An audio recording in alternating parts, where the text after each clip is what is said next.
রয়েছেন বিভিন্ন বিভাগের সম্মানিত বিভাগীয় প্রধানগণ, বিভিন্ন বিভাগের শ্রদ্ধেয় শিক্ষক মণ্ডলী এবং প্রিয় স্নেহাশিস ছাত্রবৃন্দ।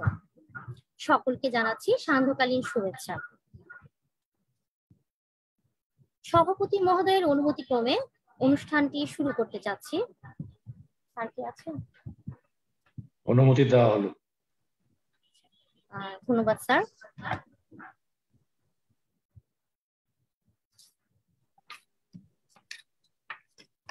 সেমিনার সভার শুরুতেই পবিত্র কোরআন থেকে তেলাওয়াত এবং পবিত্র কোরআন থেকে তেলাওয়াত করতে আসছে পরিসংখ্যান বিভাগের দ্বিতীয় বর্ষের ছাত্র মোহাম্মদ আকিব। أعوذ بالله من الشيطان الرجيم بسم الله الرحمن الرحيم وإن يريدوا خيانتك فقد خانوا الله من قبل فأمكن منهم والله عليم حكيم إن الذين آمنوا وهاجروا وجاهدوا بأموالهم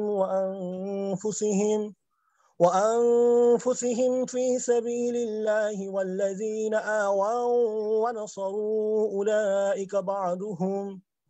أولئك بعضهم أولياء بعض والذين آمنوا ولم يهاجروا ما لكم من ولايتهم من شيء حتى يهاجروا وإن استنصروكم في الدين فعليكم النصر إلا على قوم بينكم وبينهم ميثاق والله بما تعملون بصير صدق الله العظيم। এবারে গীতা পাঠ। পবিত্র গীতা থেকে পাঠ করবে পরিসংখ্যান দ্বিতীয় বর্ষের ছাত্র হৃদয় সরকার। নমস্কার, পবিত্র গীতা থেকে পাঠ করছি আমি হৃদয় সর্দার, দ্বিতীয় বর্ষ পরিসংখ্যান বিভাগ। যদা যদা হি ধর্মস্য গ্লানি ভবতি ভারত অভ্যুত্থানাং ধর্মস্য তদাত্মনাং সৃজাম্যহং পরিত্রাণায় সাধুনাং বিনাশায় চ দুষ্কৃতম ধর্ম সংস্থাপনার্থায় সম্ভবামি চ যুগে যুগে। সরলার্থ: যখনই যখনই পৃথিবীতে ধর্মের গ্লানি হয়, অধর্ম বেড়ে যায়, তখনই আমি পৃথিবীতে অবতীর্ণ হয়ে সাধুদের রক্ষা করি এবং পাপীদের বিনাশ করি। গীতা মাহাত্ম্য: ওম গঙ্গা গীতা সাবিত্রী সীতা সত্তা পতিব্রতা ব্রহ্মবিদ্যা ব্রহ্মাবলিতি সন্ধ্যা গীতা মুক্তিগেহিনী অর্ধমাত্রা চিতানন্দ ভবগ্নি ভ্রান্তি নাশিনী বেদত্রয়ী পরমানন্দ তথার্থ জ্ঞান মঞ্জুরি। ওম শান্তি, ওম শান্তি, ওম শান্তি। পৃথিবীতে সর্বপ্রাণী শান্তি লাভ করুক। সেমিনার সভার এ পর্যায়ে স্বাগত বক্তব্য নিয়ে আসছেন ঢাকা কলেজ পরিসংখ্যান বিভাগের বিভাগীয় প্রধান অধ্যাপক মোহাম্মদ শফিক নওয়াজ তালুকদার স্যার। স্যারকে বিনীত অনুরোধ জানাচ্ছি তার বক্তব্য উপস্থাপনের জন্য।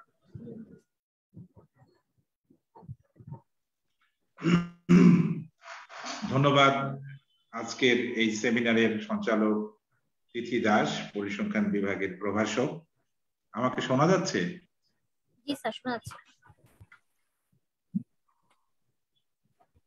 আজকে পরিসংখ্যান বিভাগের আয়োজিত ব্যবস্থাপনায় ঢাকা কলেজের আয়োজনে মোদির শতবর্ষ উপলক্ষে সেমিনার, যার শিরোনাম দেশ বিদেশে শিল্প সাহিত্যে বঙ্গবন্ধু, দি পোয়েট অফ পলিটিক্স।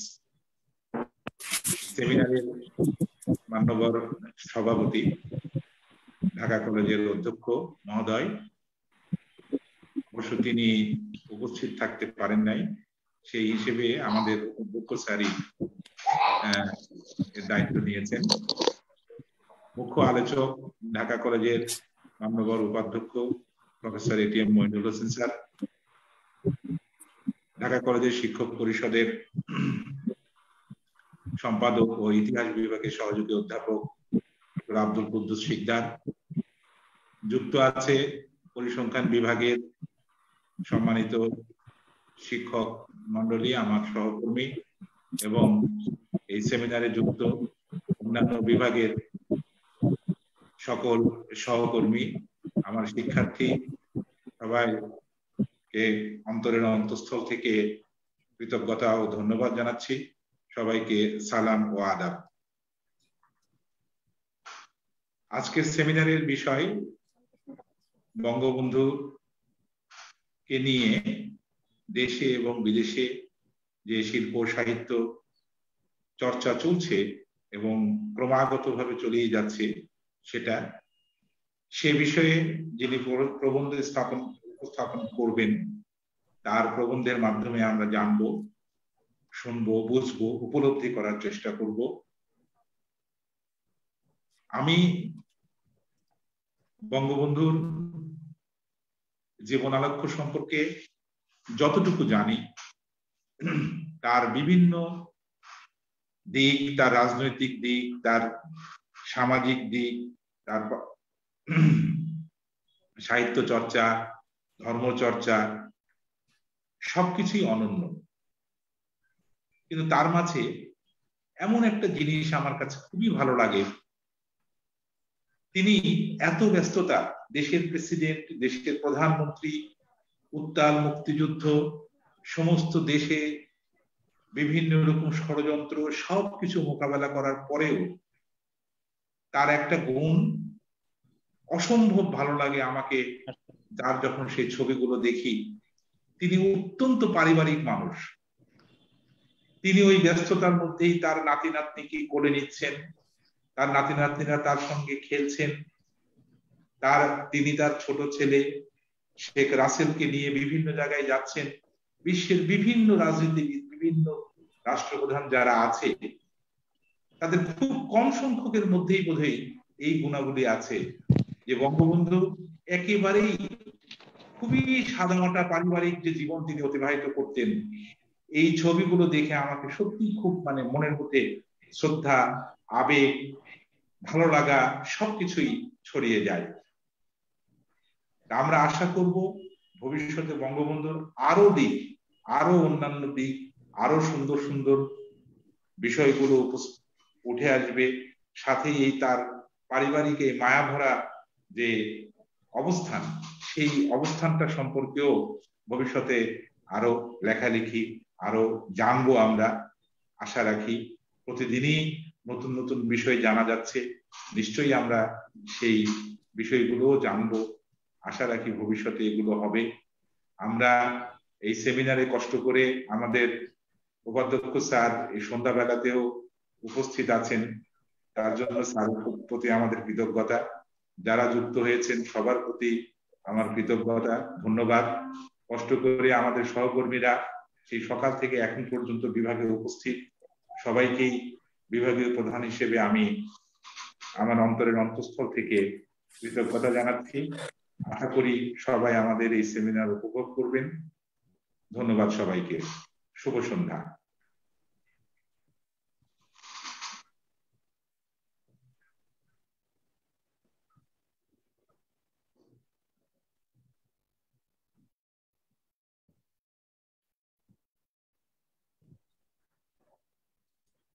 এই পর্যায়ে প্রবন্ধ উপস্থাপনা করতে আসছেন আজকে প্রবন্ধের রচয়িতা, ঢাকা কলেজ পরিসংখ্যান বিভাগের প্রভাষক মোহাম্মদ রাকিবুল ইসলাম স্যার। স্যারকে অনুরোধ জানাচ্ছি আজকে প্রবন্ধ উপস্থাপন করার জন্য।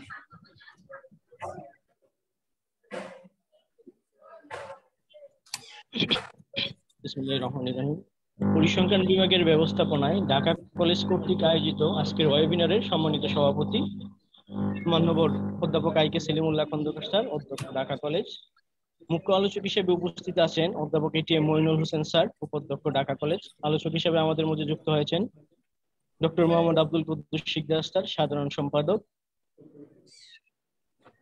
বক্তব্য রাখলেন পরিসংখ্যান বিভাগের বিভাগীয় প্রধান অধ্যাপক মোহাম্মদ শফিক নেওয়াজ তালুকদার স্যার। আমি মোহাম্মদ রাকিবুল হাসান, প্রভাষক পরিসংখ্যান বিভাগ। আজকের ওয়েবিনারের মূল প্রবন্ধ দেশ বিদেশের শিল্প সাহিত্যে Bangabandhu the poet of politics উপস্থাপন করছে। যে কোনো অঞ্চলের জলবায়ু যেমন ওই অঞ্চলের মানুষের জীবন আচরণকে প্রভাবিত করে, তেমনি কোনো অঞ্চলের শিল্প সাহিত্যের উপজীব্য নির্ধারণের ক্ষেত্রেও ওই অঞ্চলের মানুষের যাপিত জীবন, আশা আকাঙ্ক্ষা, ইতিহাস, ঐতিহ্য গুরুত্বপূর্ণ ভূমিকা পালন করে। বাঙালি জাতির ইতিহাস যেহেতু সুদীর্ঘ সংগ্রামের ইতিহাস, সেহেতু সঙ্গত কারণেই বাংলা সাহিত্যের একটি বড় অংশ জুড়েই রয়েছে অন্যায়, অবিচার এবং শোষণের বিরুদ্ধে বাঙালি জাতির প্রতিরোধ সংগ্রামের গৌরব গাথা। বাঙালি জাতির হাজার বছরের ইতিহাসে সবচেয়ে গৌরবময় ঘটনা হচ্ছে মুক্তিযুদ্ধ। আর এই মুক্তিযুদ্ধের আদ্যপান্ত ইতিহাসের পরতে পরতে জড়িয়ে আছেন হাজার বছরের শ্রেষ্ঠ বাঙালি, জাতির জনক বঙ্গবন্ধু শেখ মুজিবুর রহমান। বস্তুত তিনি ছিলেন বাংলাদেশের স্বাধীনতা নামক মহাকাব্যের মহাকবি। আর স্বাধীনতা উত্তর বাংলাদেশের রাষ্ট্রনায়ক হিসেবে দেশের শিল্প সাহিত্য অনন্য সাধারণ ভূমিকা। শিল্প সাহিত্যের প্রতি সবসময় অগাধ ভালোবাসা ধারণ করতেন স্বাধীন বাংলাদেশের স্থপতি। শিল্প সাহিত্য যে একটি জাতির পরিচয় বহন করে সেই সম্পর্কে পুরোপুরি অবগত ছিলেন তিনি। বঙ্গবন্ধু যে প্রচুর বই পড়তেন, তার ভাষণ, চিঠিপত্র, অসমাপ্ত আত্মজীবনী থেকে তার প্রমাণ পাওয়া যায়। তার ব্যক্তিগত লাইব্রেরিতে অবস্থান করছিল Robert Paine, George Bernard Shaw, Bertrand রাসেলের রচনাবলী এবং মাও সেতুং স্বাক্ষরিত গ্রন্থ। নিম্নের কয়েকটি ঘটনা থেকে তার দুনিবার গ্রন্থপ্রীতির প্রমাণ পাওয়া যায়। সময়টা 21 ডিসেম্বর 1950 সাল। ফরিদপুরের ডিস্ট্রিক্ট জেল থেকে বঙ্গবন্ধু একটি চিঠি লিখেছিলেন গণতন্ত্রের মানসপুত্র হোসেন শহীদ সোহরাওয়ার্দীকে। সেই চিঠিটি তৎকালীন সরকার বাজেয়াপ্ত করলেও গবেষকরা পরবর্তী সময় উদ্ধার করেন। সেই চিঠিতে আছে, সেই চিঠি থেকে পড়ছি। গত অক্টোবরে কেন্দ্রীয় বঙ্গবন্ধু সোহরাওয়ার্দীর উদ্দেশ্য করে লিখছেন, গত অক্টোবরে কেন্দ্রীয় জেলখানার গেটে যখন আমাদের দেখা হয়েছিল, আপনি কথা দিয়েছিলেন আমাকে কিছু বই পাঠিয়ে দেবেন, তবে এখনো কোনো বই পাইনি। ভুলে যাবেন না, এখানে আমি একা, আর বই আমার একমাত্র সঙ্গী। মাননীয় প্রধানমন্ত্রী শেখ হাসিনা তার লেখা শেখ মুজিব আমার পিতা বইতে লিখেছেন, 1949 সাল থেকে আব্বা যতবার জেলে গেছেন কয়েকখানা নির্দিষ্ট বই ছিল যা সবসময় আব্বা সঙ্গে রাখতেন। জেলখানার বই বেশিরভাগই জেল লাইব্রেরিতে দান করে দিতেন, কিন্তু আমার মার অনুরোধে এই কয়টা বই আব্বা কখনো দিতেন না, সঙ্গে নিয়ে আসতেন। তার মধ্যে রবীন্দ্র রচনাবলী, শরৎচন্দ্র, নজরুলের রচনা, বার্নার্ড শোয়ের কয়েকটা বইতে সেন্সর করার সিল দেওয়া ছিল। সাহিত্যিক শহীদুল্লাহ কায়সারের সংসপ্তক উপন্যাসটি প্রকাশিত 1965-তে। এর এক বছর পর 4 জুন 1966-তে কারাগারে বসে বঙ্গবন্ধু লিখলেন, বন্ধু শহীদুল্লাহ কায়সারের সংসপ্তক বইটি লেখক এমিল জোলার উপন্যাস তেরেসার এই কুইন উপন্যাসটি প্রকাশিত হয় 1866-তে। এর শতবর্ষ পর 18 জুন 1966-তে বাংলার কারাবন্দী নেতা শেখ মুজিবের হাতে লেখা হচ্ছে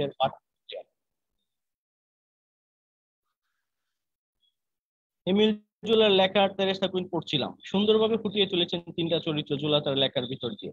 এই বইয়ের ভিতরে খাটাইয়া দিলাম 2-3 ঘন্টা সময়। এবং শরৎচন্দ্রের আধারের রূপ প্রবন্ধটির কথা বঙ্গবন্ধুর কারাগারে রোজনামচা বইয়ে এসেছে। ইত্যাদি ঘটনা থেকে লাভ করতে পারে। বঙ্গবন্ধু মূলত নিবিড় জনসংযোগের মধ্য দিয়ে হয়ে উঠেছিলেন রাজনীতি ও মানবতার কবি। তিনি শিল্প সাহিত্য ভালোবাসতেন বলেই তার জীবন ও কর্ম দিয়ে তিনি বাংলাদেশের শিল্প সাহিত্যের দারুণ আলোড়ন তুলতে পেরেছিলেন। জীবদ্দশায় যেমন, তেমনি 75-এর 15ই আগস্টের নির্মম ঘটনার পর তিনি হয়ে ওঠেন শিল্প সাহিত্যের অনুপ্রেরণার উৎস। মানুষকে তিনি বড় বেশি বিশ্বাস করতেন, ভালোবাসতেন। বড় বেশি সারল্যে মাখা ছিল তার ব্যক্তি জীবন। একদিকে সাম্রাজ্যবাদের বিরোধিতা, অন্যদিকে দেশের উন্নয়ন অগ্রগতির চিন্তায় উন্মুখ বঙ্গবন্ধুর দিনগুলো এক একটি কবিতা, তার পুরো জীবন এক একটি উপন্যাস, আর হাসি কান্নার মুহূর্তগুলো এক একটি ছোট গল্পের প্রেরণা। তার তর্জনী উঁচিয়ে ভাষণ দেওয়া, পাইপ ও চশমার অনন্য মুখচ্ছবি, চিত্রকলার বিশিষ্ট উদ্দীপনা। বঙ্গবন্ধু বহতা নদীর মতো প্রতিদিন নিত্য নতুন রূপে বাংলাদেশ সহ বিশ্বের বিভিন্ন দেশে তাকে নিয়ে গবেষণা হচ্ছে, প্রবন্ধ নিবন্ধ প্রকাশিত হচ্ছে। তাকে নিয়ে বিশ্বের বিভিন্ন দেশের রাজনৈতিক অঙ্গনে গবেষণা হচ্ছে। তার দেওয়া বিভিন্ন বক্তব্য, বিবৃতি, ভাষণ প্রভৃতি থেকে বিশ্ব নেতারা গবেষণা করে তথ্য উপাত্ত নিজেদের জীবনে, রাজনীতিতে এবং পরিচালনায় প্রয়োগ করছেন। এখানেই জাতির পিতার সার্থকতা। তিনি বিশ্ব রাজনীতিতে একজন দার্শনিক, শিক্ষাগুরু ও পথ প্রদর্শক। বিভিন্ন ভাষায় বঙ্গবন্ধুর উপর প্রকাশিত সর্বশেষ বইয়ের সংখ্যা কত সেই হিসাব করা কষ্টসাধ্য। কারণ প্রতিদিনই বাংলাদেশ সহ বিশ্বের বিভিন্ন দেশে তার উপর বই আরে এটা না, বঙ্গবন্ধু। বাংলা একাডেমি থেকে প্রকাশিত আবু মোহাম্মদ দেলোয়ার হোসেনের বঙ্গবন্ধু বিষয়ক গ্রন্থপুঞ্জি বইতে যে পরিসংখ্যান দেওয়া হয় তা 16টি শিরোনামে বিভক্ত করা হয়।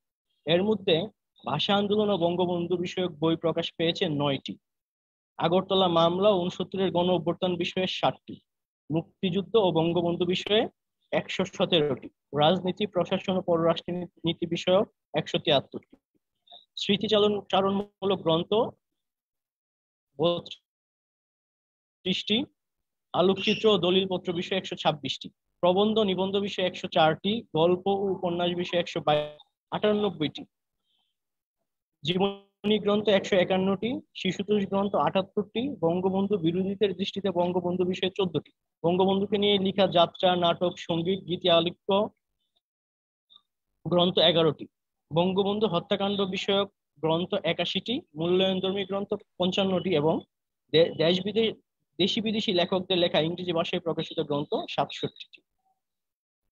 যেহেতু মানব মুক্তির জ্ঞানী কবি সাহিত্যিকদের প্রধান অবলম্বন, সেহেতু মানবতা ও মুক্তির দিশেরই বঙ্গবন্ধু সাহিত্যিকদের নিরন্তর অনুপ্রেরণার উৎস হবেন, এটাই স্বাভাবিক। তাই এই মহামানবের মধ্যে প্রেরণা অন্বেষণ করে জাতিকে মুক্তির পথে নিয়ে যাওয়ার প্রচেষ্টা রয়েছে কবিতা ও ছড়ায় বঙ্গবন্ধুকে নিয়ে 1967 সালের 12ই নভেম্বর কবি নির্মলেন্দু গুণ লিখেন প্রচ্ছদের জন্য। তখন শেখ মুজিব কারাবন্দী। 1969 সালে রচিত ফুলিয়া কবিতায় কবি নির্মলেন্দু গুণ তাকে নায়কের আসন দেন, এমনকি 75 পরবর্তী করেছেন তাকে। বাংলাদেশের গৌরব ইতিহাস লুণ্ঠিত করার প্রতিবাদ উচ্চারিত হয়েছে কবিতায়। সেই সময়ের সমাজ সংস্কৃতিতে স্বৈরশাসকের অনিবার্য প্রভাব থাকলেও প্রতিবাদী কবিতার দ্বারা শক্তিশালী বিকাশ বঙ্গবন্ধুকে কেন্দ্র করেই বিস্তৃত হয়েছে। বঙ্গবন্ধুকে হত্যার পর প্রথম কবিতা রচনা করেন কবি নির্মলেন্দু গুণ। 1978 সালে ঢাকা বিশ্ববিদ্যালয়ের সূর্যতরণ গোষ্ঠীর 21-এর স্মরণিকা এই লাশ আমরা রাখবো কোথায় প্রকাশিত হয়। বঙ্গবন্ধু হত্যার পর এটিই ছিল প্রথম প্রতিবাদী কবিতার সংকলন। সেই সময়ের প্রেক্ষাপটে কাজটি ছিল দুঃসাহসী। এই সংকলনটি ছিল 30টি ছড়া কবিতার সমাবেশে সামরিক শাসনকে উপেক্ষা করে বঙ্গবন্ধুর প্রতি শ্রদ্ধা নিবেদনের এক অসাধারণ নিদর্শন। বঙ্গবন্ধুকে নিয়ে প্রথম গল্প মৃতের আত্মহত্যা প্রকাশিত হয় 1977 সালের 3 নভেম্বর, সপরিবারে জাতির পিতার নির্মম হত্যাকাণ্ডের 2 বছর পর। মৃতের আত্মহত্যা গল্পের মধ্য দিয়ে লেখক আবুল ফজল বঙ্গবন্ধু হত্যার প্রথম সাহিত্য প্রতিবাদের সূচনা করেন। দেশের সাহিত্যে যেমন বঙ্গবন্ধুকে নিয়ে অনেক সাহিত্য রচনা হয়েছে, তেমনি বিশ্ব সাহিত্যে বঙ্গবন্ধুকে নিয়ে লেখা হয়েছে অনবদ্য রচনা। ভারতের শক্তিমান কবি ও সাহিত্য সমালোচক কবি শঙ্খ ঘোষ লিখেন, আজকের দিন যদি ব্যর্থ হয় তাহলে আছে কাল, 100 মুজিব যদি মিথ্যা হয় তবুও থাকে সত্য।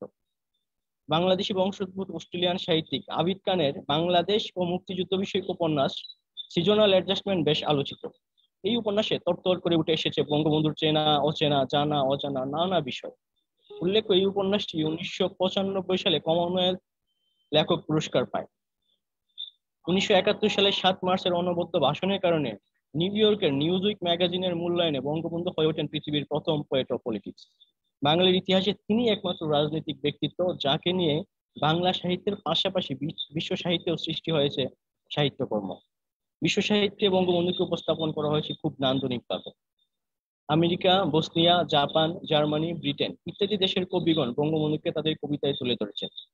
বিশ্ব অবাক হয়ে দেখেছে কিভাবে একটি মানুষ মানুষের কাছাকাছি পৌঁছতে পারে, কিভাবে একটি মানুষ দেশের জন্য জীবন বাজি ধরতে পারে। এই বার্তা দেশের সাহিত্যিকরা, দেশ বিদেশের সাহিত্যিকরা বিশ্ববাসীর দরজা থেকে দরজায় পৌঁছে দিয়েছে। সম্প্রতি বঙ্গবন্ধুর বর্ণাঢ্য জীবনকে চলচ্চিত্রের পর্দায় ফুটিয়ে তোলার উদ্যোগ গ্রহণ করা হয়েছে। ভারত বাংলাদেশের যৌথ প্রযোজনায় নির্মিত হচ্ছে তার বায়োপিক বঙ্গবন্ধু। এটি পরিচালনা করছেন বলিউডের বিখ্যাত পরিচালক শ্যাম বেঙ্গল।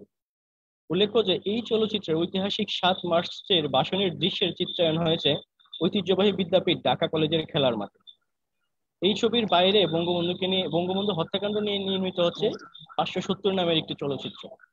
বঙ্গবন্ধুর ছেলেবেলা নিয়ে নির্মিত হচ্ছে টুঙ্গিপাড়ার দুঃসাহসী কুকা। সরকারি অনুদানে নির্মিত এই চলচ্চিত্রে বঙ্গবন্ধুর কিশোরকাল ফুটিয়ে তোলা হবে। এর বাইরে সম্প্রতি 2টি চলচ্চিত্র মুক্তি পেয়েছে। এগুলো হচ্ছে টুঙ্গিপাড়ার মিয়াবাই এবং চিরঞ্জীব মুজিব। উল্লেখ্য, চিরঞ্জীব মুজিব চলচ্চিত্রটি মূলত বঙ্গবন্ধুর অসমাপ্ত আত্মজীবনী অবলম্বনে নির্মিত হয়েছে। আর এই চলচ্চিত্র হচ্ছে আয়ের পুরোটাই জমা হবে বঙ্গবন্ধু মেমোরিয়াল ট্রাস্টে। বাংলাদেশ, বঙ্গবন্ধু আর মুক্তিযুদ্ধ, এই শব্দ দুটি মূলত সমান। এই তিনটির যে কোনো একটিকে আলাদা করে বিশ্লেষণ করার কোনো সুযোগ নেই। বঙ্গবন্ধু শেখ মুজিবুর রহমান শুধু একটি নাম নয়, বঙ্গবন্ধু একটি প্রতিষ্ঠান, একটি সত্তা, একটি ইতিহাস। জীবিত বঙ্গবন্ধুর মতোই অন্তরালের বঙ্গবন্ধু শক্তিশালী। আমাদের তরুণ প্রজন্মকে বঙ্গবন্ধুর সঠিক ইতিহাস জানানো, বঙ্গবন্ধুর আদর্শকে তাদের মধ্যে পৌঁছে দেওয়ার লক্ষ্যে আমাদের এই সেমিনারের আয়োজন। আমাদের তরুণ প্রজন্ম বঙ্গবন্ধুকে জানবে, তার আদর্শকে হৃদয়ে ধারণ করবে এবং উন্নত সমৃদ্ধ স্বপ্নের সোনার বাংলা প্রতিষ্ঠায় স্বীয় অবস্থান থেকে কাজ করবে। এই আশাবাদ ব্যক্ত করে আমি আমার বক্তব্য শেষ করছি। জয় বাংলা। ধন্যবাদ সবাইকে।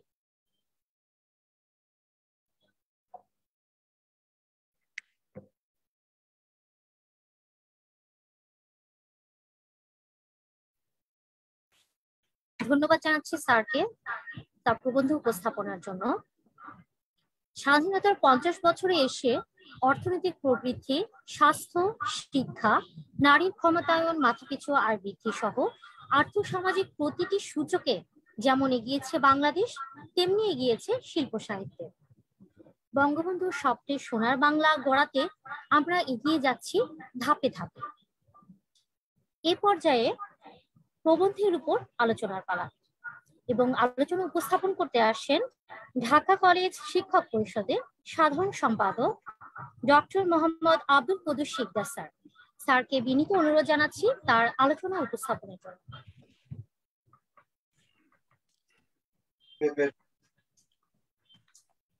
ধন্যবাদ। পরিসংখ্যান বিভাগের ব্যবস্থাপনায় ঢাকা কলেজ কর্তৃক আয়োজিত দেশ বিদেশে শিল্প সাহিত্যে Bangabandhu the poet of politics শিরোনামে আয়োজিত আজকের এই সেমিনারের সম্মানিত সভাপতি, মুখ্য আলোচক যিনি প্রবন্ধ উপস্থাপন করলেন, আমাদের অত্যন্ত স্নেহভাজন মোহাম্মদ রাকিবুল হাসান, বিভিন্ন বিভাগের বিভাগীয় প্রধান এবং বিভিন্ন পর্যায়ের সহকর্মীবৃন্দ, প্রিয় শিক্ষার্থী যারা সংযুক্ত হয়েছে।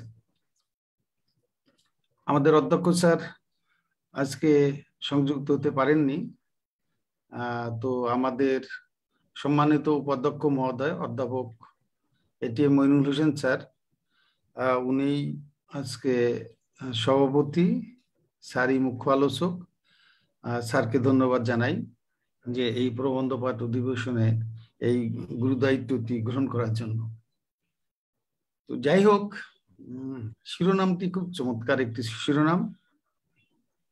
আমাদের স্নেহভাজন রাকিবুলকে ধন্যবাদ দেই যে এই বিষয়টির উপরে সুন্দর করে একটি প্রবন্ধ উপস্থাপন করার জন্য। আসলে এই প্রবন্ধটি আমি ওকে ধন্যবাদ দিচ্ছি এই কারণে যে এই ধরনের একটি প্রবন্ধ উপস্থাপন করাটা আসলে খুব কঠিন, কারণ তিনি পয়েট অফ পলিটিক্স। এটা যদিও এই বিষয়টি আমাদের দেশে আমরা এখন ব্যবহার করছি, বাট এটা প্রবন্ধকার উল্লেখ করেছেন একজন বিখ্যাত একটি পত্রিকার লিড নিউজ ছিল এটা, poet of politics Sheikh Mujib. তাকে রাজনীতির কবি হিসেবে বলা হয়েছে, সেটা একটি ভিন্ন প্রেক্ষাপট, ভিন্ন বিষয়। কিছু দেশ বিদেশের শিল্প সাহিত্যে বঙ্গবন্ধু, এটা একটি ব্যাপক বিষয়। একটি প্রবন্ধে আসলে বঙ্গবন্ধুকে এই বিষয়গুলো তুলে আনাটা খুব কঠিন কাজ। তো তারপরেও রাকিবুল চেষ্টা করেছে সংক্ষিপ্ত পরিসরে বিষয়টি তুলে আনার জন্য। আসলে বঙ্গবন্ধু এমন একজন ব্যক্তিত্ব, তিনি রাজনৈতিক ব্যক্তিত্ব বলি বা যেভাবেই বলি না কেন, এই ব্যক্তিত্বের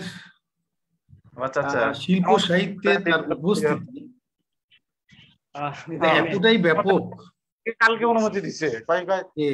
এক কথায় যদি বলা যায় তাহলে বলতে হয় যে বিশ্বের আর কোনো রাষ্ট্রনায়ক রাজনীতিবিদকে নিয়ে শিল্প সাহিত্যে কবিতায়, আমি যে জায়গায় বলি না কেন, শিল্প সাহিত্যের যে অঙ্গনটাই বলি, সেটা কবিতা, সাহিত্য, নাটক, গল্প, প্রবন্ধ বা চিত্রনাট্য, গান ইত্যাদি যে শাখাই বলি না কেন, এত বেশি আলোচিত হয়েছেন, এত বেশি স্থান পেয়েছেন শিল্প সাহিত্যে পৃথিবীর অন্য কোনো রাজনীতিবিদ, এটা আমার জানা নেই, আমি যতটুকু পড়েছি। এবং এই যে একটা মানুষ, এই মানুষটাকে নিয়ে শুধু রচনা না, আমরা যদি তাকে নিয়ে গবেষণার দিকটা দেখি, তাহলে বলতে হয় যে তাকে নিয়ে কিন্তু বিস্তর গবেষণা হয়েছে, বিস্তর গবেষণা হয়েছে। এবং আমরা যদি দেখি যে আইবিএস বা ঢাকা বিশ্ববিদ্যালয় বা বিভিন্ন গবেষণা প্রতিষ্ঠানে বঙ্গবন্ধুকে নিয়ে কিন্তু প্রচুর গবেষণা হয়েছে, প্রচুর গবেষণা হয়েছে। এবং বঙ্গবন্ধুর কে নিয়ে এই যে গবেষণাগুলো হয়েছে, এর কারণটা কি? এর কারণটা হচ্ছে যে শিল্প এবং সাহিত্য বা সংস্কৃতি অঙ্গন, এই জায়গাগুলোতে বঙ্গবন্ধুর যে পরিমাণ উপস্থিতি, সে উপস্থিতির একটা প্রেক্ষাপট আছে যে কেন এই এতটা বঙ্গবন্ধুর অংশগ্রহণ কেন ঘটল, সে বিষয়টা আমি একটু পরে আসছি। তো বঙ্গবন্ধু যখন জীবিত ছিলেন, স্বাভাবিকভাবেই সেখানে বঙ্গবন্ধুকে নিয়ে কিছু লেখা হবে, এটাই স্বাভাবিক। কারণ তিনি এমন একজন রাষ্ট্রনায়ক যিনি একটি দেশের স্বাধীনতার মূল নেতৃত্ব, তিনি একটি জাতির পিতা, একটি রাষ্ট্রকে উনি স্বাধীন করেছেন, একটি রাষ্ট্রকে সুপ্রতিষ্ঠিত করেছেন বিশ্বের মানচিত্রে, সুতরাং তাকে নিয়ে লেখা হওয়াটাই স্বাভাবিক। কিন্তু বিশেষ করে চিত্র শিল্প, গান এবং কবিতায় বঙ্গবন্ধুকে হত্যা করার পর যেভাবে তিনি আলোচিত হয়ে উঠেছেন, এবং এই যে কবিতা বলি এবং গানে তার যে উপস্থিতি ছিল, বলা যায় সেটা একটা দ্রোহের বিস্ফোরণ ঘটেছিল বঙ্গবন্ধুর পরবর্তী, অর্থাৎ বঙ্গবন্ধু হত্যার পরবর্তী অধ্যায়টা। যে বঙ্গবন্ধু জীবিত ছিলেন, এই জন্য অনেকে বলে থাকে যে জীবিত বঙ্গবন্ধু যতটা শক্তিশালী ছিলেন, বঙ্গবন্ধুর অনুপস্থিতিতে বঙ্গবন্ধু আরো বেশি শক্তিশালী। এর কারণ কি? এই যে শিল্প, সাহিত্য, সংস্কৃতি, এমন কোন জায়গা নাই যে জায়গাটায় বঙ্গবন্ধুর উপস্থিতি নেই। এখানে বলা হয়েছে দেশ বিদেশে। এবং বঙ্গবন্ধু কেন বলা হয়েছে? তার কারণ আমরা যদি সাম্প্রতিক সময়ের কিছু বিষয় দেখি, তাহলে দেখা যায় বাংলা ভাষার বাইরে ইংরেজি ভাষায় তো অসংখ্য প্রকাশিত হয়েছে বঙ্গবন্ধুকে নিয়ে, অসংখ্য রচনা প্রকাশিত হয়েছে, বই প্রকাশিত হয়েছে। এবং এই দেশের বাইরেও যদি বাদ দেই, দেশের ভিতরে ইউনিভার্সিটি প্রেস লিমিটেড থেকে বঙ্গবন্ধুর অসংখ্য ইংরেজি ভাষায় বই প্রকাশিত হয়েছে, বিদেশেও হয়েছে। আমরা দেখেছি সুইডিশ ভাষায় সেটা প্রকাশিত হয়েছে, চীনা ভাষায় সেটা প্রকাশিত হয়েছে, জার্মান ভাষায় সেটা প্রকাশিত হয়েছে, ইংরেজি ভাষাতে তো হয়েছেই। এবং ভারতের বেশ কয়েকটি আঞ্চলিক ভাষায় এই বিষয়গুলো প্রকাশিত হয়েছে। উর্দু ভাষায় তাকে নিয়ে অসংখ্য রচনা প্রকাশিত হয়েছে, প্রবন্ধ প্রকাশিত হয়েছে, কবিতা প্রকাশিত হয়েছে। অর্থাৎ বাংলাদেশের ভিতরেই কিন্তু শুধু তাকে নিয়ে বা বাংলা ভাষায় তাকে নিয়ে এটা হয়নি, এটা হয়েছে বাংলা ভাষার বাইরে এবং বিশ্বের অন্য দেশগুলোতে। এই যে বঙ্গবন্ধুর সরব উপস্থিতি, প্রবন্ধকার যে বিষয়টি বললেন যে তাকে নিয়ে সিনেমা নির্মিত হয়েছে, হয়তো বিশ্বের অনেক নেতাই নিয়ে হয়েছে, কিন্তু সাম্প্রতিক সময়ে শ্যাম বেনেগালের কথাটা এখানে আসছে। উনি তো একজন সারা বিশ্বব্যাপী পরিচিত একজন সিনেমার পরিচালক, এবং তিনি বঙ্গবন্ধু, যেটা এখানে আমি আলোচনা না করি, যে তাকে নিয়ে যে সিনেমাটা হলো সর্বশেষ বাংলাদেশ ভারত যৌথ প্রযোজনায়, সেটা আমরা এই দিক দিয়ে সৌভাগ্যবান যে সেটা চিত্রায়নের একটি বড় অংশ ঢাকা কলেজে চিত্রায়িত হয়েছে। বিশেষ করে ৭ই মার্চের ভাষণ বা এই পুরো অংশটাই কিন্তু ঢাকা কলেজকে কেন্দ্র করে হয়েছে। তা আমরা অবশ্যই সেই গৌরবের অংশীদার। এখন আরো কয়েকটি সিনেমা যেটা হয়েছে সেটা উনি বলেছেন, আমি সেদিকে না যাই। তো এখন বিষয়টা হলো যে বঙ্গবন্ধুকে নিয়ে এই যে এত সাহিত্য, এত রচনা, তাকে নিয়ে গবেষণা কেন হচ্ছে? আমি একটা কথাই যদি বলি, যে শুধু 7 মার্চের ভাষণের জায়গাটাই যদি বলি, সেটা নিয়ে বেশ কিছু গ্রন্থ এবং গবেষণা প্রবন্ধ প্রকাশিত হয়েছে। শুধু তার একটা ভাষণ নিয়ে তার বহুমুখী ব্যাখ্যা চলছে, বিশ্লেষণ চলছে, এখনো চলছে। এবং যারা করেছেন তারা আবার নতুন ভাবে করছে, নতুন আঙ্গিকে করছে। অর্থাৎ এমন ভাবে উনি ব্যাখ্যা করার ভাষণটা দিয়েছিলেন যে যেভাবেই আমরা তাকে নিতে যাই, সেই আঙ্গিকেই যেভাবে কল্পনা করি, যেভাবে চিন্তা করি, দেখা যায় যে আমার চিন্তার কথাটা সেখানে আছে, আমার স্বপ্নের কথাটা সেখানে আছে। আমি যেদিকে যেতে চাই সেদিকেই বঙ্গবন্ধু যেন ইঙ্গিত করেছেন। একটা অসাধারণ ভাষণ, যে কারণে সে ভাষণটা বিশ্ব হেরিটেজের অংশ হয়েছে। তাহলে এই একটা মানুষ, তাহলে তাকে নিয়ে কেন এত রচনা হবে? আমরা কেন যাই? যেমন বঙ্গবন্ধুর পশু প্রেম আমরা দেখি, তার রচনা, তার বঙ্গবন্ধুর আত্মজীবনী গুলোতেই যদি আমরা দেখি, 3টে বই উনি লিখেছেন, সেখানে দেখা যায় যে তার পশু প্রেমটা তার মধ্যে যায় কিভাবে জেগে উঠছে, একটা পশুর প্রতি তার মহত্ববোধ। আমরা যদি তার প্রকৃতির দিকটা দেখি, যে প্রকৃতি প্রেম, তিনি প্রকৃতিকে কত সুন্দরভাবে সাবলীলভাবে বর্ণনা করেছেন, এবং প্রকৃতির বিভিন্ন বিষয় নিয়ে তিনি তুলে ধরেছেন তার রচনা, তার উপলব্ধিতে, তার চিন্তার মধ্যে, তার কবিতায়, এমনকি তার বক্তব্যে। তাহলে এটা নিয়ে একটা কত লেখা হয়েছে। এটা নিয়ে আমরা যদি তার বলি যে বই প্রেম, যেটা প্রবন্ধকার একটু হালকা উল্লেখ করেছেন, একটু অ্যাড করতে চাই যে কারাগারে বসেও উনি কিন্তু সেই বইগুলো মানে সবসময়, এবং কেউ কিছু তাকে দিতে চাইলে তিনি বই চেয়েছেন। অর্থাৎ একজন বিশ্ব নেতা তার এত ব্যস্ততার মাঝেও তার জ্ঞান আহরণের যে তীব্র আকর্ষণ, সেটা সংকট হয়নি।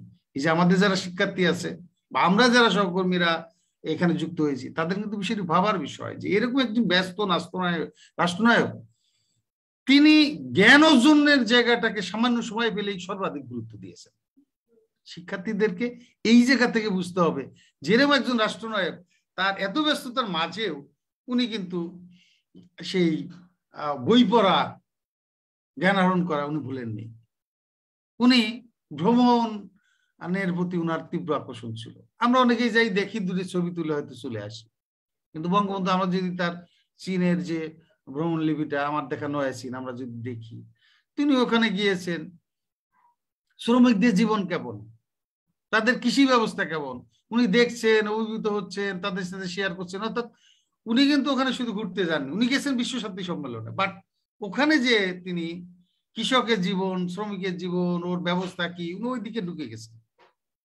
অর্থাৎ তার যে বহুমুখী চিন্তা চেতনা, বহুমুখী দৃষ্টি, যে একদিকে তাকিয়েছেন কিন্তু পারিপার্শ্বিক দিকগুলো ওনাকে উনি ভুলে যাননি। অর্থাৎ সেই জায়গাটায় ওনার আমার দেখা নয় চিন্তা পড়লেই সেখানে দেখা যাবে অসাধারণ ভাবে তিনি চীনের শ্রমিকদের জীবন, তাদের সমস্যা, সেখানকার কৃষি সংকট, সেই বিষয়গুলো উনি তুলে ধরেছেন। অর্থাৎ একটা মানুষের মধ্যে, তারপরে যদি আমরা বলি যে তার দেশ প্রেমটা, এটা নিয়ে আমি কথা বলতে চাই না যে এটা সবকিছুর ঊর্ধ্বে, অসাধারণ তার দেশপ্রেম এবং মানুষের প্রতি তার ভালোবাসা। তিনি বোধহয় বাংলাদেশে এমন কোনো ইউনিয়ন ছিল না, আমি গ্রাম নাই যদি বলি, যেখানে উনি নাম ধরে কয়েকজনের নাম জানতেন না, নাম ধরে ডাকতেন না। অসাধারণ স্মৃতি ছিল বঙ্গবন্ধুর, যে তার স্মৃতি শানিত স্মৃতি। উনি গ্রামের একজন সাধারণ মানুষকে নাম ধরে ডাকছেন, আপন করে ডাকছেন, তুই করে ডাকছেন, কাছে টেনে নিচ্ছেন, বুকের মধ্যে টেনে নিচ্ছেন। তো এই মানুষটা নিয়ে কেন গবেষণা হবে না? এই মানুষের কেন শিল্প সাহিত্যে তার উপস্থিতি থাকবে না? এটাই তো স্বাভাবিক।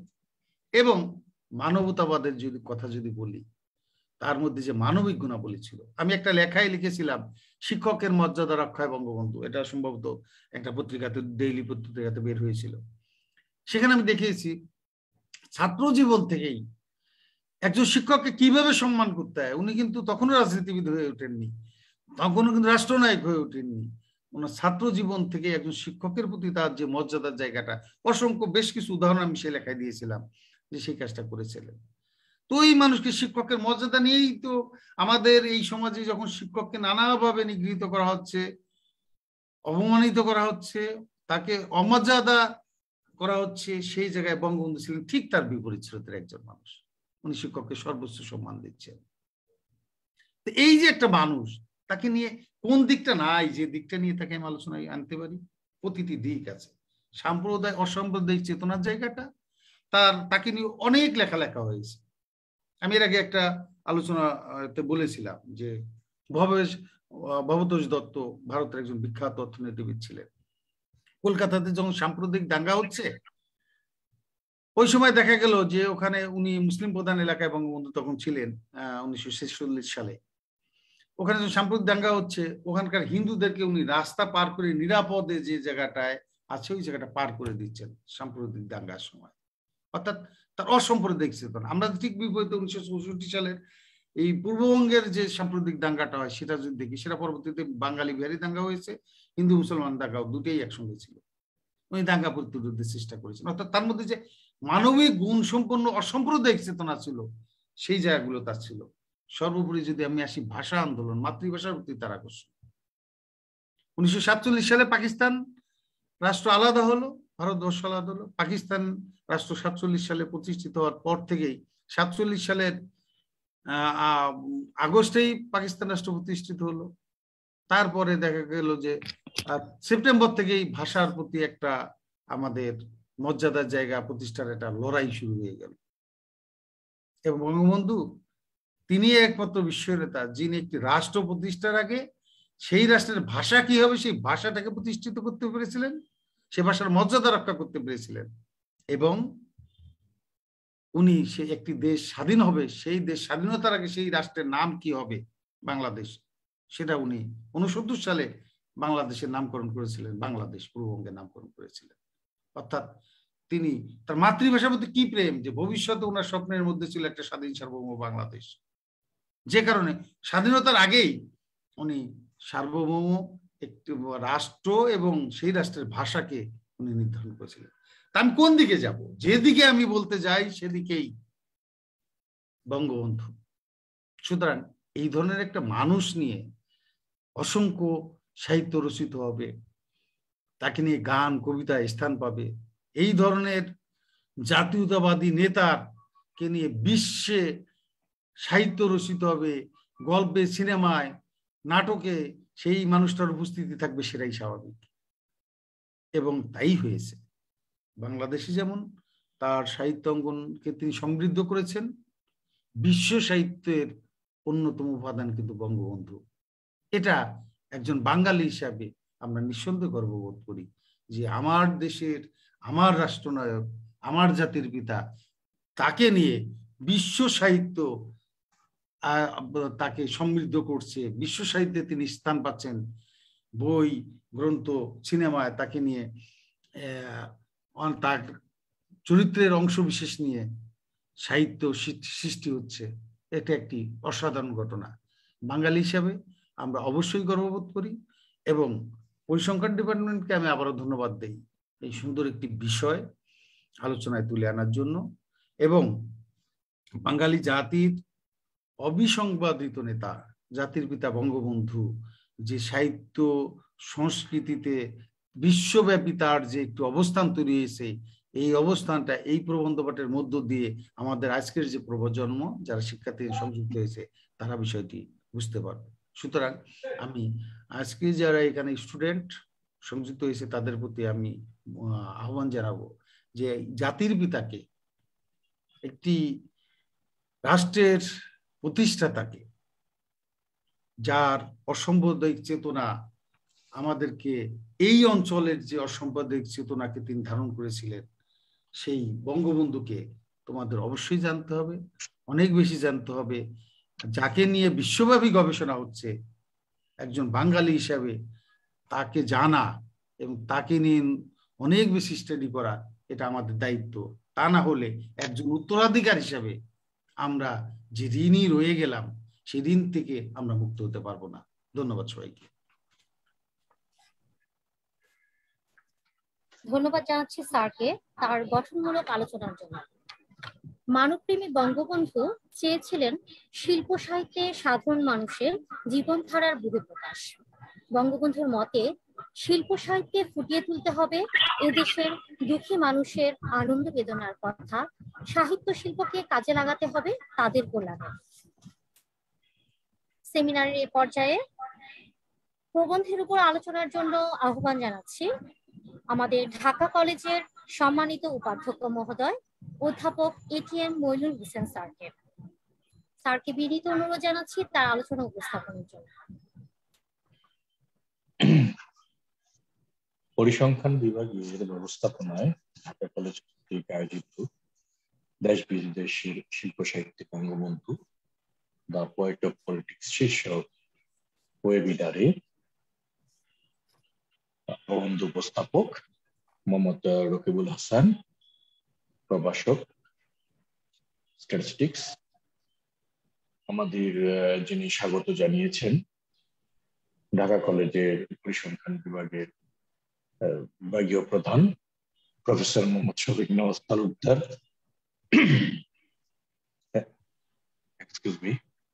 এবং আমাদের আজকের ওয়েবিনারের মুখ্য আলোচক এবং শিক্ষক পরিষদের সম্পাদক ডক্টর মোহাম্মদ আব্দুল কুদ্দুস শিকদার, বিভিন্ন বিভাগের বিভাগীয় প্রধানগণ, সহকর্মীগণ, পরিসংখ্যান বিভাগের শিক্ষার্থী সহ যারা অনলাইনে দেখছেন, আসসালামু আলাইকুম, শুভ সন্ধ্যা।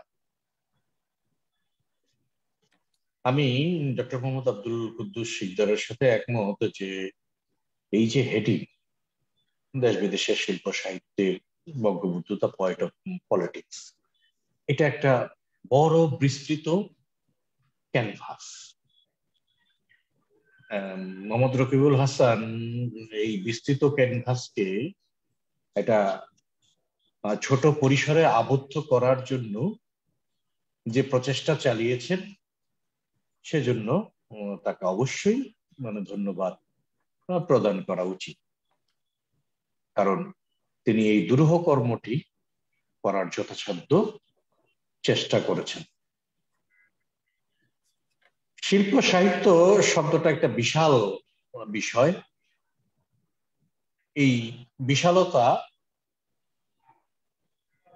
আর্টস রিলেটেড বা প্রাচীনকালের যারা মিউজ ছিলেন সেই মিউজ রিলেটেড সবকিছুকেই অন্তর্ভুক্ত করে ফেলে। তো এক্ষেত্রে আমরা দেখতে পাই যে রাকিবুল হাসান দুটো বিষয়কে মূলত সামনে নিয়ে এসেছেন: গল্প, নাটক, কবিতা, উপন্যাস এবং চলচ্চিত্র। অন্যান্য মাধ্যমগুলি তাকে এইভাবে তিনি তুলে আনতে পারেননি। তারপরও তিনি যা করেছেন তা তাকে আরো সামনের দিকে এগিয়ে নিয়ে যাবে বলে আমার বিশ্বাস। বঙ্গবন্ধু বাংলাদেশ, মুক্তিযুদ্ধ, স্বাধীনতা সবকিছুই হচ্ছে সমার্থক। তিনি আমাদের জাতির পিতা, তিনি টুঙ্গিপাড়ার খোকা, তিনি মুজিব ভাই। এই যে বিভিন্ন সময়ে তিনি বিভিন্নভাবে পরিবর্তিত হয়েছেন এবং সর্বশেষ তিনি বিশ্ববন্ধুতে রূপান্তরিত হয়েছেন। রাজনীতি এবং বাংলাদেশ রাষ্ট্র সৃষ্টি যে প্রক্রিয়া, সেই প্রক্রিয়া কখনো মসৃণ ছিল। বঙ্গবন্ধু সেই চড়াই উতরাই পার করেছেন, তার জেল জীবন, তার বন্দি জীবন, তার পরিবার থেকে বিচ্ছিন্ন জীবন, তার সময়কার যে দ্বন্দ্ব সংঘাত, তার সময়কার যে রাজনৈতিক যে মতভেদ, এই সব কিছুকে তাকে অতিক্রম করে আসতে হয়েছে। বঙ্গবন্ধু সম্পর্কিত শিল্প সাহিত্য যে বিষয়টা আছে সেটাকে আমি মোটা দাগে 4 অংশে ভাগ করতে ইচ্ছুক।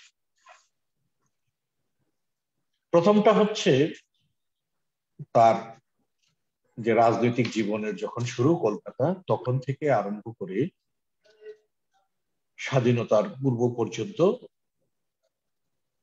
সেই সময় ধীরে ধীরে বঙ্গবন্ধু গড়ে উঠেছিলেন একজন পরিপক্ক নেতা হিসাবে, যার পরিণতি মহান মুক্তিযুদ্ধের মাধ্যমে বাংলাদেশের সৃষ্টি। সেই সময়ে বিভিন্ন শিল্প সাহিত্যে বঙ্গবন্ধু বাঙালি জাতীয়তাবাদের প্রতীক, বাঙালির আশা আকাঙ্ক্ষার প্রতীক, বাঙালির দ্রোহের প্রতীক হিসাবে উপস্থাপিত হয়েছে। পরবর্তীতে বাংলাদেশ সৃষ্টির পর 1975 পর্যন্ত বঙ্গবন্ধু পরিচিত হয়েছেন স্বাধীন বাংলাদেশের রূপকার, একজন রাষ্ট্রনায়ক এবং একজন কুশলী রাজনীতিবিদ হিসাবে বিশ্বের বিভিন্ন অঞ্চলের নেতাদের সাথে সমস্থান পেয়েছেন। এটাও তৎকালীন শিল্প সাহিত্যে উঠে এসেছে। 75-এর সেই নৃশংস ঘটনার পর, 75-এর সেই কালো রাত্রের পর আমাদের শিল্প সংস্কৃতিতে বঙ্গবন্ধু সাধারণ মানুষের দ্রোহের প্রতীক হিসাবে আবির্ভূত হয়েছে এবং সামরিক স্বৈরশাসকের পতনের পর, এরশাদ পতনের পর বঙ্গবন্ধু আবার নতুন রূপে আমাদের শিল্প সাহিত্যে এসেছে এবং এইবারের যে রূপটা 90-এর পরবর্তী, সেটা হচ্ছে তাকে বিশ্লেষণ করে বিভিন্ন ধরনের, বিভিন্ন অবস্থান থেকে, বিভিন্ন জায়গা থেকে, বিভিন্ন মাধ্যমে তাকে উপস্থাপন করা হয়েছে এবং এখানে তিনি আস্তে আস্তে বিকশিত হয়ে উঠেছেন সাধারণ মানুষের কাছে। 75 পরবর্তী সময়ে, এক সময়ে যিনি ধীরে ধীরে বিস্তৃত করে দেওয়ার প্রচেষ্টা তাকে নিয়ে চলছিল, সেটা এখন আর নেই। এখন সাধারণের কাছে, মানুষের কাছে শিল্প সংস্কৃতিতে তিনি এখন উজ্জ্বল থেকে উজ্জ্বলতর। বঙ্গবন্ধু বাংলাদেশের জন্য কি না করেন। তিনি পাকিস্তান নামক একটি শক্তিশালী রাষ্ট্রের এবং তাদের যে সামরিক জান্তা ছিল এবং মার্কিন সাম্রাজ্যবাদ সহ অন্যান্য যে শক্তি তার পিছনে ছিল, তাদের থাবা থেকে আমাদেরকে মুক্ত করেছে। শুধু মুক্ত করেননি, স্বাধীনতা অর্জনের চাইতে স্বাধীনতা রক্ষা করা কঠিন। তিনি আমাদের স্বাধীনতাকে রক্ষা করেছেন, তাকে দৃঢ় করেছেন এবং একটি যুদ্ধ বিধ্বস্ত দেশকে সামনের দিকে এগিয়ে নিয়ে গেছেন। তিনি চেষ্টা করেছেন সাধারণ মানুষের পাশে থাকার জন্য। তিনি সাধারণ মানুষের মুখে হাসি ফোটাতে চেয়েছেন সারা জীবন। তিনি আপামর সাধারণ মানুষের জন্য, সাধারণ বাঙালির জন্য লড়াই করে গেছেন, সংগ্রাম করে গেছেন। তিনি নিজের জন্য কখনো চিন্তা করেন। এমন একটি ব্যক্তিত্ব, এমন একটি মানুষ, তাকে নিয়ে শিল্প সাহিত্য কেন ত্রিভূত হবে না, তো কাকে নিয়ে হবে? তিনি বাঙালিদের মধ্যে সর্বশ্রেষ্ঠ। তিনি বাঙালি জাতীয়তাবাদের অগ্রদূত। তিনি বাংলাদেশের জাতির পিতা। তিনিই তো সব চাই। তাকে বাদ দিলে বাঙালির ইতিহাস আর কিছুই থাকে না। আমাদের যারা শিক্ষার্থী, তোমরা আমাদের সাথে সংযুক্ত আছো, তোমরা তাকে জানবে, তার জীবনের বিভিন্ন দিকগুলি দেখবে, তার নিয়ে বিভিন্ন গ্রন্থ তোমরা পড়বে, তাকে নিয়ে চিন্তা করবে। আমি আশা করব তোমরা ভবিষ্যতে তাকে নিয়ে গবেষণা করবে। আমি পরিসংখ্যান বিভাগকে ধন্যবাদ জানাচ্ছি যে এমন একটি ওয়েবিনার উপহার দেওয়ার জন্য এবং তার যে উপস্থাপক মোহাম্মদ রাকিবুল হাসানকে ধন্যবাদ দিচ্ছি আরেকবার, এবং তার লেখাটাকে আরো শানিত করার জন্য, আরো বিস্তৃত করার জন্য অনুরোধ করছি। যারা আপনারা সবাই যুক্ত আছেন এই ওয়েবিনারে, তাদের সবাইকে ধন্যবাদ জানাচ্ছি। এবং যেহেতু আজকে সভাপতি নেই, আমি মুখ্য আলোচক কাম সভাপতি বা আলোচক কাম যাই বলেন না কেন, তা হিসাবে আজকের এই ওয়েবিনারের এখানেই সমাপ্তি ঘোষণা করছি। জয় বাংলা, বাংলাদেশ চিরজীবী। অসংখ্য ধন্যবাদ জানাচ্ছি স্যারকে তার সুন্দর বক্তব্যের জন্য এবং পাশাপাশি সমাপনী বক্তব্যের জন্য। আমরা সেমিনার একদম শেষ পর্যায়ে চলে এসেছি। এই পর্যায়ে আমরা বিদায় নিচ্ছি। ধন্যবাদ সকলকে। জয় বাংলা।